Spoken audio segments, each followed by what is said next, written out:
guys, and welcome back to Cheap and Green. Today I'm participating in a tag that originated with my not so ordinary wife, but I'm picking up the tag from CrafTEA Mom. It's all sorts of questions about our homes, and I think there's 14 or 15 questions, so I'll dive right in.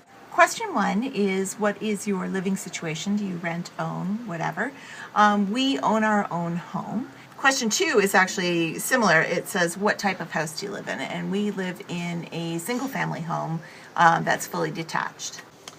The question about whether we live in the city or the suburbs or the country is actually kind of a tricky one. We live in a small city, and we definitely don't live in the suburbs, but we don't live downtown either, and we're only 10 minutes from the country, so I don't know what that is. We just live in a really nice small city. We bought this house about 10 years ago. I guess it'll be 10 years in November. This is actually our second home. We did live in another city. We lived in Toronto, actually, a big city. And we lived in a small, I guess it was a smaller house.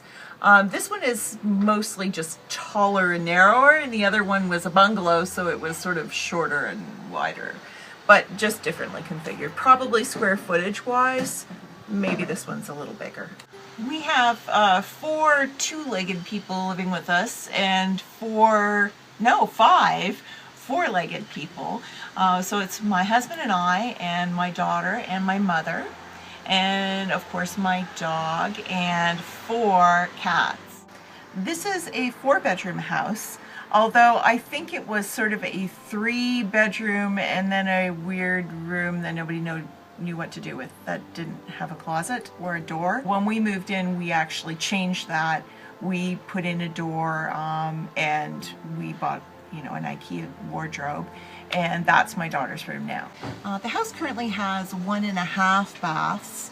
It used to actually have a terrifying basement bathroom with a toilet on a throne. It was actually on a concrete pad that was maybe a foot tall, and it was so scary that we took that out almost immediately upon moving in. The big selling point for our house is where I am now. It has a front porch, and I've always wanted a house with a front porch so that I could sit out here with my cup of tea and my dog on the front lawn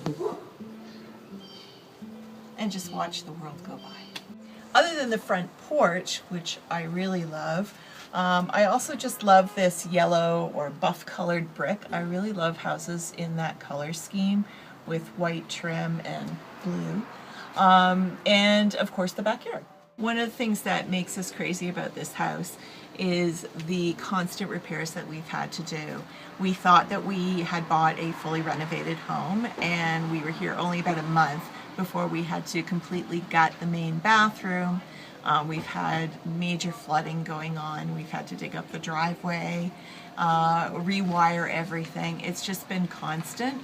I think at this point, we've replaced or repaired just about every single thing. So we're almost done. I don't think there's any more surprises in store, if I can even dare say that. But that is one of the big things. And the other thing was, we had really hoped to just make it pretty. Instead, all of our money ended up going into stuff hidden behind the walls. But the kitchen floor tiles are the ugliest floor tiles I've ever seen, and we were going to replace them right away, and we still have them 10 years later. The big change we have coming up to our house is the roof. We need to replace the roof, hopefully before the winter. It's just getting old. It's just a maintenance issue. We changed all the lighting almost immediately when we moved in. All of the lighting in the house was very modern, and it looked really nice, but we found that the light was very glaring, and we just didn't think that it went with our furniture very well. So I think we've replaced just about every light fixture now. We were really hoping to replace all of the flooring in our house. On the second and third level, the flooring is basically just old linoleum tiles. There is a little bit of carpet in the master bedroom, but it's old. And the ground floor is a mix of hideous ceramic tile and quite nice maple hardwood. But it's just, you know, it just needs to be fixed. But it's such a big project, we just haven't done it. We're still using the same dishwasher as when we moved in, and actually that was the one appliance that we really wanted to replace because it's quite loud and the racks are starting to get rusty. Actually, they've been rusty for years. But in fact, it is the only appliance that we have not replaced, and we've replaced some of them several times. We're on our third microwave. We're definitely on our second fridge, second stove, and second washer and dryer because of various flooding and just things breaking down, but we still have the stupid loud dishwasher. It's a hard question to answer whether we would buy this house again. I think knowing what we know now, I don't think we would pay what we paid. I think we would probably deduct about $50,000 because that's how much all of the repairs have cost us. But it's a great neighborhood and it is a really nice house now that everything is fixed. There's a lot of weird things about this house, but I think the one thing that has always sort of caught in my mind is there's this bolt, this hook on the side of the house, and it looks like it's been there for a really, really long time, but why? Why is it there? What does it do? Were they towing the house somewhere?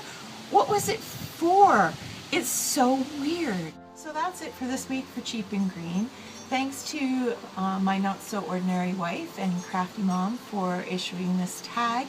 It's been fun to talk about my house, and I hope that you'll spend some time and go and look at their answers as well. I'll see you next time.